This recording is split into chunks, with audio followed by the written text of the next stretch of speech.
안녕하세요. 4월 11일 월요일입니다.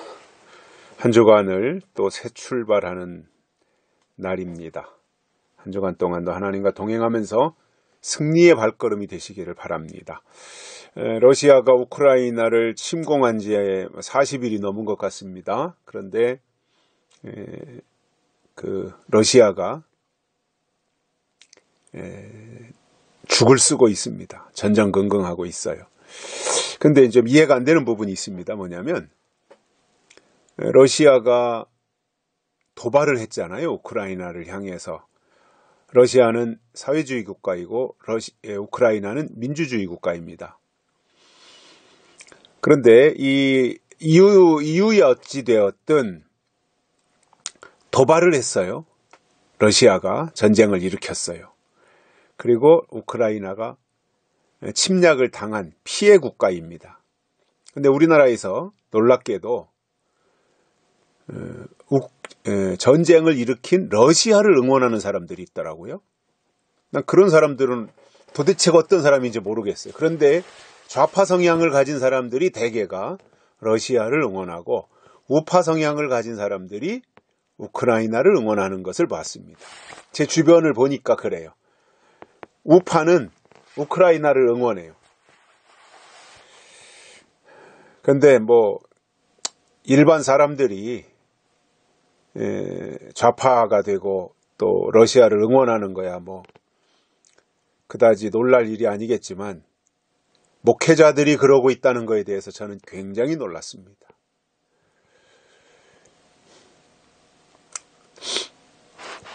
그러나 우리도 북한으로부터 침략을 당했던 6.25 전쟁이 있었고요. 피해를 당한 우리나라가 유엔이나 이런 나라로부터 도움을 받지 않았더라면 우리도 북한의 적화가 되어서 공산주의가 됐겠죠. 대한민국이. 그러나 유엔의 도움을 받아서 그리고 미국의 적극적인 지지 그리고 이승만 대통령의 노력에 의해서 우리나라가 이렇게 건재할 수 있고요. 또 자유민주주의를 수호할 수 있게 되었습니다. 그렇다면 우리나라가 어려울 때 북한으로부터 침략을 당했을 때 외국의 도움이 절실했고 그런 가운데서 우리가 이렇게 부자 나라로 살아갈 수 있게 된 배경에는 유엔 16개 나라의 도움, 군사적 도움 그리고 그 이외의 의료나 이런 거로 도와준 또 여러 나라들 그들의 도움이 있었기 때문에 가능했다라고 생각을 한다면 우리도 똑같은 처지에 놓여 있는 우크라이나를 응원하고 도움을 주는 것이 맞다고 봅니다. 그런데 러시아를 응원하는 목사님들이 있다고 하는 것에 대해서 저는 굉장히 놀랐어요. 머리 구조가 어떤지 참 깨보고 싶더라고요. 오늘 말씀은 요한복음 14장 22절부터 24절입니다. 가롯인 아닌 유다가 가로되 주여 어찌하여 자기를 우리에게는 나타내시고 세상에게는 아니하려 하시나이까. 예수께서 대답하여 가라사대 사람이 나를 사랑하면 내 말을 지키리니 내 아버지께서 저를 사랑하실 것이요 우리가 저에게 와서 거처를 저와 함께 하리라. 나를 사랑하지 아니하는 자는 내 말을 지키지 아니하나니 너희의 듣는 말은 내 말이 아니요 나를 보내신 아버지의 말씀이니라. 아멘. 가롯 유다가 아닌 다른 유다, 예수님의 제자 가운데 다른 유다가 어느 날 예수님에게 물어봅니다. 예수님, 왜 우리에게는 나타내시고 세상에게는 아니하려 하시나이까? 이렇게 질문을 했더니 그에 대한 대답입니다. 오늘 본문이. 자, 예수님께서 이렇게 대답하십니다. 사람이 나를 사랑하면 내 말을 지키리니. 예수님을 진짜 사랑한다면 그 증거가 뭐냐면 예수님이 주신 말씀을 지키는 겁니다. 그게 예수님을 사랑하는 겁니다. 공중에다 대고 I love you 이게 아니라는 말입니다. 주신 말씀을 지키는 것이 주신 분을 진짜 사랑하는 거예요.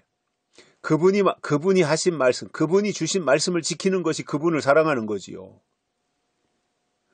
그분이 아무리 말해도 들은 척도 안 하고 지키지도 않고 맨날 공수표나 날리고 그런다면 그분을 무시하는 거죠, 그건. 그런데 그분이 주신 말을 지킨다고 하는 것은 그분을 사랑한다는 말이 됩니다. 그 방향으로 가는 게 맞아요. 하나님 사랑은 뭐냐면 말씀 사랑인 거예요. 그래서 하나님이 주신 말씀을 지키면 아버지께서도 저를 사랑하실 것이요. 말씀을 지키면, 예수님이 주신 말씀을 지키면, 약속의 말씀을 지키면 아버지께서 저를 사랑하실 것이요. 예수님이 주신 말씀, 아들이 주신 말씀을 지키면 아버지께서도 그 말씀을 지키는 자를 사랑하실 것이고, 또 우리가 저에게로 와서 예수님이 그 말씀을 지키는 자에게 와서 거처를 저와 함께 하리라. 예수님의 거처를, 하나님의 거처를 그 말씀을 지키는 자에게로 옮겨오시겠답니다. 대단한 말씀입니다. 말씀이 이렇게 중요한 겁니다. 그래서 저는 이렇게 보충하고 싶습니다. 말씀이 없는 교회는 죽은 교회입니다. 그건 교회가 아닌 겁니다.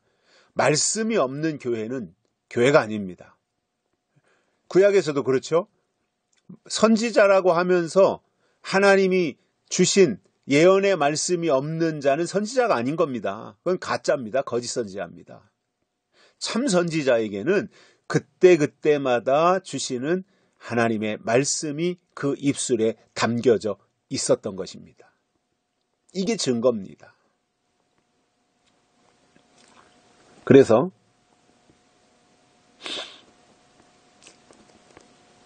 말씀이 있으면 하나님이 그에게로 오신다는 거예요. 말씀이 있는 자에게 예수님이 그리로 오신다는 거예요. 그래서 거처를 저와 함께 하리라. 함께 살아간다 그 말입니다. 하나님과 우리가, 예수님과 우리가 함께 살게 되는데 그 원인이 어디에 있느냐면은 그때 주신 하나님의 말씀을 지키는 자와 하나님이 함께 사신다는 거예요. 다른 조건 없습니다. 말씀입니다. 오직 말씀입니다. 반대로 나를 사랑하지 아니하는 자는 내 말을 지키지 아니하나니, 하나님이 주신 말씀을 들은 척도 안 하고 지키지도 않으며 그것은 하나님을 사랑하는 것이 아니다 그 말입니다. 그리고 너희의 듣는 말은 내 말이 아니요 나를 지키지 아니하나니, 너희의 듣는 말은, 지금 너희가 듣고 있는 말은 내가 하는 말, 예수님이 하시는 말씀이 아니라 나를 보내신 아버지의 말씀이니라. 하나님이 지금 예수님을 통해서 그렇게 말씀하고 계시다는 말이에요. 그러면 왜 우리에게는 예수님을 나타내시는데 세상에는 아니하려 하시나이까? 라는 질문에 대한 대답이 오늘 내용의 본문에 나오는 내용이잖아요. 그러니까 말씀을 지키는 자에게는 하나님을 나타내시지만, 예수님을 나타내시지만 말씀을 지키지 않고 말씀과 상관없이 자기 의지대로, 자기 뜻대로, 자기 욕심대로 살아가는 사람들에게는 굳이 예수님을 나타내시지 않는다는 말이에요. 즉 예수님이 어디로 오시느냐 하면 말씀이 있는 곳으로 예수님이 오시게 되어 있습니다. 하나님이 어디로 오시겠어요? 하나님이신 때를 따라주시는 약속의 말씀이 있는 곳으로 하나님이 오시게 되어 있습니다. 말씀이 하나님이십니다. 하나님은 말씀이십니다. 그 하나님과 함께 우리가 동행하는 비결은 말씀 안에서 사는 길입니다. 여기까지 하겠습니다. 감사합니다.